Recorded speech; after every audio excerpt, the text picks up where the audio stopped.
Hello બચ્ચો, કેમ છો? મજામાં? ઓકે, હવે આપણે ફિનોલની રાસાયણિક પ્રક્રિયાઓનો નેક્સ્ટ ટોપિક અને એ છે ફિનોલનું ઝિંક પાવડર સાથેની પ્રક્રિયા. ફિનોલની ઝિંક પાવડર સાથેની પ્રક્રિયા એટલે એક પ્રકારે આમ કહીએ ને તો રિડક્શન પ્રક્રિયા પણ કહેવાય. કઈ પ્રક્રિયા? રિડક્શન. જોઈએ ચલો, રિડક્શન પ્રક્રિયા એટલે કે ફિનોલની ઝિંક પાવડર સાથેની પ્રક્રિયા અથવા એને કહેવાય ફિનોલની રિડક્શન પ્રક્રિયા.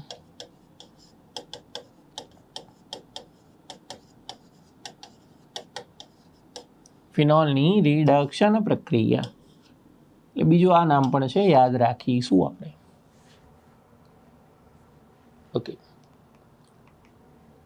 ચલો, ફિનોલની રિડક્શન પ્રક્રિયા જે છે એમાં પહેલા લેવાનું ફિનોલ. શું લેવાનું? ફિનોલ. આ ફિનોલની પ્રક્રિયા ઝિંક પાવડરની હાજરીમાં એને ખાલી ગરમ કરવાનું છે. ફિનોલને ઝિંક પાવડરની હાજરીમાં ગરમ કરીને ગરમ એટલે આ જે ઓક્સિજન દેખાય છે ઓક્સિજન દૂર થઈ જશે, હાઇડ્રોજન પાછો બેન્ઝીનની રિંગ પર જોઈન્ટ થઈ જશે એટલે બની જશે બેન્ઝીન.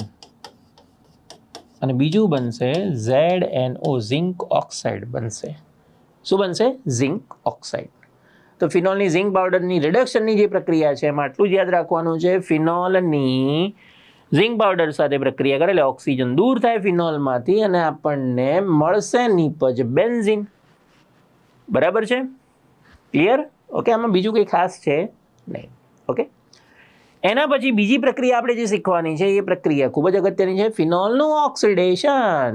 ઓકે, ફિનોલનું ઓક્સિડેશન. હવે પહેલાં તો ઓક્સિડેશન કરવા માટે કયા કયા પ્રક્રિયકો વાપરી શકાય? KMnO4 વપરાય H2SO4 માધ્યમમાં, KMnO4 વપરાય બેઝિક માધ્યમમાં, પછી K2Cr2O7 એસિડિક માધ્યમમાં, અથવા ઘણી વખતે લખેલું હોય Na2Cr2O7 H2SO4 આ પણ વાપરી શકાય, અથવા CrO3 પણ વાપરી શકાય. આટલા બધા ઓક્સિડેશનના પ્રક્રિયકો છે. કેટલા બધા દેખાય નહીં? આપણે અહીંયા યુઝ કરવાનું આપણને ટેક્સ્ટબુકમાં આપેલું છે આ Na2Cr2O7 એન્ડ H2SO4. સર બીજું લખી દઈએ તો આ ચાલે ભાઈ, કોઈ તકલીફવાળું નથી. બધા પ્રબળ જ ઓક્સિડેશન માટેના પ્રક્રિયકો છે. કેવા છે? પ્રબળ જ લખ્યા છે, નિર્બળ મેં નથી લખ્યા. બસ તો વાંધો નહીં સાહેબ, કોઈ બી ભૂલી જઈએ તો વાંધો ના આવે, કોઈ વાંધો નહીં આવે. પણ બને ત્યાં સુધી યાદ આપણે ટેક્સ્ટબુકનું રાખવાનો પ્રયત્ન કરવાનો. ઓકે, અમે એટલા માટે વચ્ચોવચ લખીને ભૂલી ના જવાય. બરાબર છે? ભૂલી જઈએ તો દાવ થઈ જાય ને, એટલે ભૂલી ના જઈએ ને એટલા માટે અમે વચ્ચોવચ લખ્યું. પ્રક્રિયા હવે સાઈડમાં લખીએ કે આ જે ફિનોલ છે એની તમે Na2Cr2O7 અને H2SO4 સોડિયમ ડાયક્રોમેટ અને એસિડિક માધ્યમ H2SO4ની સાથે પ્રક્રિયા કરશો તો કંઈક અલગ પ્રકારની નીપજ આપણને મળે છે. નીપજ દોરવામાં ધ્યાન રાખજો. આવી કંઈક નીપજ મળે છે, જોરદાર દેખાય છે ને, જોરદાર. બેન્ઝીન તો ખતમ થઈ ગયું લાગે છે. ઓક્સિડેશન પ્રક્રિયા છે ને ભાઈ, એટલા માટે. ને એમાં પ્રબળ વાપરો તમે તો શું થાય? ઘણો બધો ફેરફાર થાય.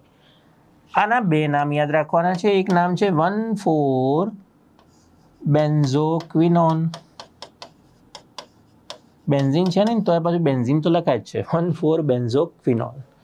બીજું આનું મસ્ત નામ છે જે યાદ રાખવું જ પડશે કોઈ પણ કાળે, એ છે સાયક્લોહેક્ઝે.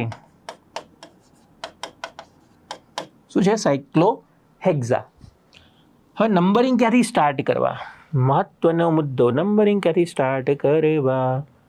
હા, નંબરિંગ સ્ટાર્ટ કરવા માટે આ સાઈડ કહો તો પેલી સાઈડથી, ગમે તે એક સાઈડથી નંબરિંગ સ્ટાર્ટ થાય જ્યાં તમારે નંબર ખોટા થઈ ગયા.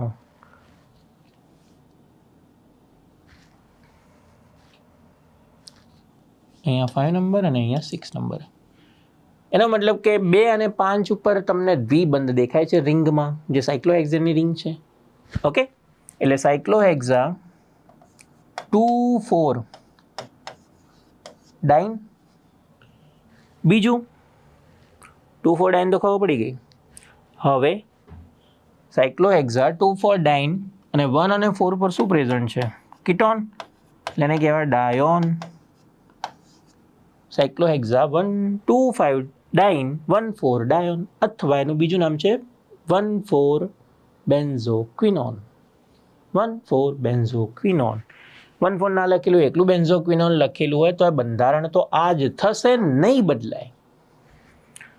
ઓકે. મારો પ્રશ્ન એ છે કે આની અંદર સિગ્મા અને પાઈ બંધ કેટલા?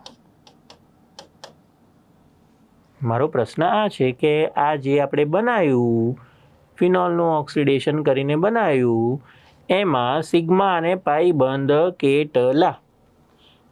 સિગ્મા બંધ ગણીએ ચલો. બરાબર, અહીંયા અલગ બંધારણ દોરું છું એટલે થોડું મગજમાં ઉતરે. સિગ્મા અને પાઈ બંધ કઈ રીતે ગણવાના? પાઈ બંધ તો સાહેબ કેટલા દેખાય છે? 1, 2, 3, 4. પાઈ બંધ તો બધાને ખબર જ છે. ચલો 0, 4 કેટલા છે? 4 છે. સિગ્મા બંધ કેટલા થાય? યાદ રાખજો, અહીંયા એચ છે. અહીંયા દરેક જગ્યા પર રિંગમાં એચ જોડાયેલું છે. ઓકે, એક અલગ કલરની પેન લઈ લઈએ એટલે તમને દેખાય. ઓકે, એક આ બંધ છે, 2, 3 અને 4 હાઇડ્રોજનના બંધ થઈ ગયા. 5, 6, 7, 8 અને 9 અને 10 કે અહીંયા સુધી ખબર પડી ગઈ. ઓકે, 11 અને 12. ટોટલ સિગ્મા બંધ કેટલા મળ્યા આપણને? તો કે સર 12 મળ્યા. કેટલા મળ્યા? 12. ઘણી વખતે આવો પણ પ્રશ્ન એમસીક્યુમાં પૂછીએ ને ત્યારે સ્ટ્રક્ચર યાદ ના આવતું એક તો, અને બસ સિગ્મા પાઈ બંધ પૂછી લે, એ લોચાવાળું લાગે. ટેન્શન નહીં લેવાનું. યાદ રાખીશું, ફિનોલનું પ્રબળ ઓક્સિડેશન કરતાની હાજરીમાં ઓક્સિડેશન પ્રક્રિયા કરવામાં આવે તો શું બને? બેન્ઝોક્વિનોન બને. શું બને? બેન્ઝોક્વિનોન. એમાં સિગ્મા 12 અને પાઈ 4. ક્લિયર છે? તો મળીએ હવે નેક્સ્ટ લેક્ચરમાં. ત્યાં સુધી તૈયારી કરતા રહેજો.